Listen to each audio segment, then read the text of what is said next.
I can't believe it's January 2018. I remember being a loser in January 2017. A year later, nothing has changed. I'm such a Debbie Downer.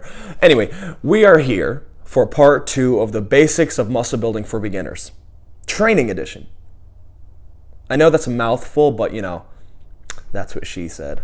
I'm disgusting. I'm gross. Anyway, so I was going to have this be the second and final part where I would discuss the principles of training for muscle and then give you a template. But there's a lot that goes into training specifically for muscle, why you do it and how much you need. Well, you need to identify your needs and all that. So for part 3, I'm just going to give you a template and relative overview of how to start and what to use initially. And you can adjust it to your needs, honestly, because let's be honest, everybody's different. So right now I'm going to explain to you how muscle building works, why you should do it, and how you should do it. Anyway, so and I'm going to give you a nutshell overview initially and then extrapolate off that. Okay, so how do we elicit growth? Well, when we're in the gym, we're training specifically for muscle, and there's a difference between training for strength and training for muscle. For strength, all you're worrying about is lifting weight through an effective range of motion, squat, bench, deadlift, overhead press, using good form. And then if your form is good, you get all your reps and sets, and guess what? You get to move up by 5 pounds incrementally, progressive overload. Obviously, you're going to gain muscle if you train for strength. Relative to training for muscle, hypertrophy training, it's not as profound. Now, if you train for muscle, you're going to gain some strength, but it's not going to be as profound as training for strength specifically. This is all specifics. Your body adapts to the stress placed upon it. So if you're training for muscle, you're going to gain mass. You're going to gain some strength, but you're mainly going to gain mass. If you're training for strength, your body's going to adapt to training for strength and getting stronger. You're going to gain mass, but it's not going to be as much. Okay. So how do we elicit growth? Well, we are trying to use the right weight with the right amount of sets, right amount of volume, so that we damage the muscle by contracting it using that weight as enough, not too much, but enough to the point where it requires recovery and nutrients to build itself back up progressively. So I don't want to discourage you, but muscle growth, like significant muscle growth, naturally takes a while. Like you have no idea how long it takes to put on 5 pounds of mass. It takes a while. Like naturally, it takes a while. I mean, if you're on the sauce, it'll probably take you like maybe a month to 2 months or something like that. Like raw, just pure 5 pounds of muscle without just no fat, just pure muscle. That's a lot. And when you're on the sauce, it's easy. But that's a different discussion.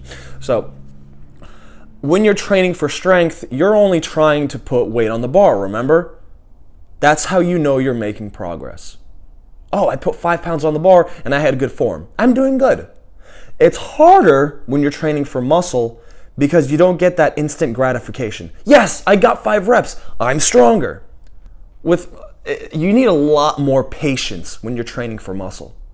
I like to use the mirror test. Well, there's 2 tests you can use. There's the mirror test where you look into the mirror and you're like, whoa, I'm getting bigger. Wow. And then there's the scale. I like to use the scale. The scale is more so an arbitrary number. It's meant to give you a frame of reference of where you're at the moment as far as your goals are. Like you step on the scale, you were 200 pounds. A week later, you're 201 pounds, 202 pounds. That's progress. I'm not saying you shouldn't weigh yourself every day. There's not a lot of merit to that. Once a week in the morning, weigh yourself, because we're going by weekly, okay? We're trying to gain at least, let's say, 1 pound a week. That's good progression. 4 pounds a month, that's really good progression initially, okay? So once a week, step on the scale. If you're gaining weight, that's some of that I'm going to be honest, some of that is going to be fat. Some of that's going to be muscle also. But as long as you're putting weight on the scale, you're progressing. Now, as far as the training goes, again, for strength training, the reps, it's about 3 to 6 reps. That's strength training right there. You generally operate between 3 to 6 reps initially. Now, for hypertrophy training, muscle training, you're operating between 8 to 12, sometimes even 15 to 20 reps, depending on what exercise you're doing. But usually 8 to 12 reps. Now, let me ask you something. Let's say you take 3 sets of 10 reps with 100 pounds. And then you take 3 sets of 5 reps with 150 pounds. What is more volume? 3 sets of 10. Because 3 sets of 10 with 100 equals 3,000 pounds. In total, that's volume. Now, 3 sets of 5 with 150, that equals 1,350 pounds. The 3 sets of 10 with 100 is more than half of that. That's what we're going for. We're going for volume. So with strength training, you're going for intensity, not as much volume. With hypertrophy training, you're going for volume, not as much intensity. Because let's say you do a set of 10. You're doing 3 sets of 10. You're training chest on bench press. You want to do 3 sets of 10. You want to really feel the pump in your chest. You do the first set and you do like a 10 rep max. You use a weight where the most reps you can do with that weight for one set is 10 reps. You just max out. What about your other 2 sets? Remember, you have to rest. You only get to rest for like a minute to a minute and 30, sometimes even 2 minutes, but generally a minute to a minute and 30. If you maxed out on the first set, what about those other 2 sets that you have to rest a minute or to a minute and 30 in between? They're not going to be up to snuff. Okay, we're not trying to destroy ourselves. I know everyone wants to be like, yeah, when I walked out of the gym, I couldn't even walk. Like a leg day, I could barely walk, could barely stand. That's cool, but we need longevity. We want this to be a process, just like we do strength training. Incrementally, 5 pounds, 5 pounds, 5 pounds. Okay, 60 pounds per month on your squat by adding 5 pounds every single time. Same thing with hypertrophy training. Overall volume. Like Monday, you accumulate 15,000 pounds of volume. 15,000, 15,000, 15,000. You train 4 times a week. Okay, you want to do that for a month? Your body has to acclimate to that. Guess what? You get to add an exercise, or you get to add reps and sets for a little bit more volume. Okay, now we're doing 17,000 pounds per day. 17,000 for a month. That's how you're gonna increase your workload. While like with strength training, you just add weight to the bar if you have good form, obviously, and you have good programming. With hypertrophy training, just add more volume, add a set, add more reps for each set. Once the weight starts to get a little bit easy.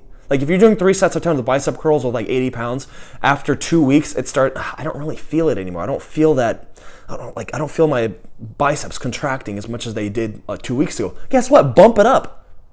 Bump up the weight, because that means what's the saying? The saying goes, what's wrong with me? Why can't I talk? The saying goes, a bigger muscle is a stronger muscle. Fact, because you have more motor units to work with, you have more motor unit synchronization. A bigger muscle is a stronger muscle. Now this is another quote that you need to remember. The famous bodybuilder Ben Pakulski stated this.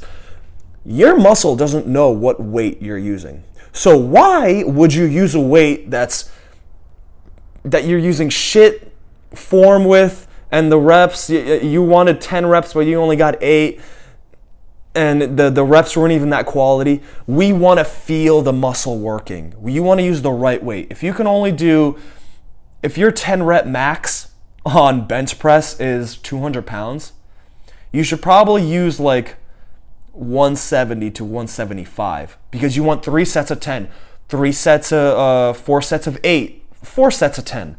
You want to work it. The first set is most of the time relatively easy. It's those last 2 sets that really kill it, because you want to accumulate overall volume. You're trying to damage it, not too much, just enough, because remember, you have another workout the next day. You probably have 2 chest. You're probably working chest twice a week. If you absolutely destroy your chest on Monday, you're gonna have a tough time doing that workout on Thursday. This is not like, You know how long it took me to get to 220 pounds as I am now? It took me 3 years. Now, that's not to discourage you. That's not to discourage you. You want to take this journey. This is a journey. This is going to take a while. I mean, unless you want to, like I said earlier, get on the sauce. Yeah, you're going to gain muscle fast. But if you really want to do this, if you want to feel like you're not disingenuous by taking the sauce, then you're going to have to buckle down and, get on the train, because this is going to be a long ride. So in a nutshell, we want to use the right weight. We want to use good enough volume, not too much volume, because if you're dead after 2 weeks, that's only 2 weeks of gains. Would you rather want 2 weeks of gains or 2 months of gains by using the right weight? So we want to feel the muscles working because we're using the right weight. We want to actually feel the pump, the muscle working, the muscle contraction. Okay, when you know the pump, that's what you get when you really contract the muscle. You can feel it working. And then on our off days, and generally after we work out, if we're eating enough, go back to the nutrition video for muscle building that I posted earlier. Not earlier, but a couple days ago. If you're eating enough, let's say 500 calories above your maintenance, and you're training enough, that means volume is good. You're not absolutely murdering yourself in the gym. You're using the right weight. You feel the muscles working. You're going to grow exponentially for a long time, for a long term. This is an investment. You're making an investment in this, like the stock market. You want to buy Apple stock, and you're going to see how that stock is going to be in 3 years, 2 years, or something like that. That's exactly what we're trying to do. We're trying to use weights and food to invest in ourselves so that we look better in a year, 2 years. That's what we're trying to do. So we get bigger by destroying our muscles, using the right weight, and using good form by contracting the muscles properly. If we're using good form, the muscles are going to contract properly. You're going to feel them. And you're using your nutrition, especially protein, to recover and grow. That's pretty much all it is. Put the right amount of work in the gym and eat enough, you'll be fine. So that's the nutrition. I mean, not the nutrition. God damn it. I'm not even going to edit that out because I'm already 12 minutes in. I'm not going to edit that out. I don't care. No, I care. It's just whatever. So next will be the third video of this series, which will be the actual training template. I'll give you my suggestions, my recommendations. Now, if you came to me, I would probably have you do something if I was training you, I'd probably have you do starting strength or strong lifts, 5x5, squat, bench, deadlift, overhead press, bent over row, stuff like that. But for the sake of this series and for the sake of argument, we're just gonna say this fictional person just wants to focus on building muscle. He's past the base stage where he has his base. He's done all the strength training and he's eating enough. So that's pretty much the whole principles of because remember, I'm catering to the people that are trying to just get their foot into the door of building muscle. Why you're building a muscle, how to build muscle, how the process works, and how to do it right. Okay? So the next time I see you, it'll be the training template.